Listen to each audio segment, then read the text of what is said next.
manla man pen so thui ki samla ko no bikin sengkam jong la jong ko all motion ram socio cultural organization AMSCO haringkat ka jinge trelang pat ka Meghalaya State Skills Development Society Shillong ka khanyo trik urisao kala pelong ya ka program a jingi kai nagbanta ki samla jong ka thai motion ram ka program ko blatip kum ka career counselling kam skills development program bala pelong ye kani hamadan kli sunang motion ram hakani kasngi te kispangut kisamna kita tuaj shakti ka program batman sha hikai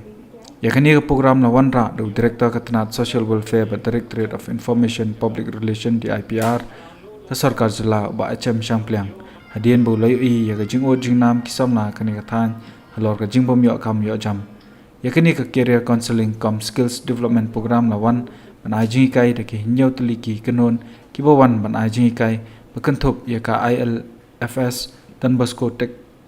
Society, SS Netcom, Centum Learning Center, NIPS School of Hotel Management, Northeast Security. Katkum gajing itu bagi samla kani kathan kila bantrai ki chait kam bakanthop ya industrial sewing machine operator, masonry, automobile repair, electrician, welding, hospitality general, hospital and housekeeping, BPO bat kiwi. Hakani gasngi lairan dekat lang ka director katnat border area development ka kong RM Kurba president ka AMSCO ba Rudi Shampliang bat kiwi wan na Shillong ibang ikot KPIA ibay don ha kini install bokher bang ibu mat loki ha kini port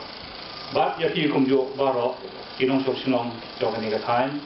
bat kirang basnong ibay don kat ni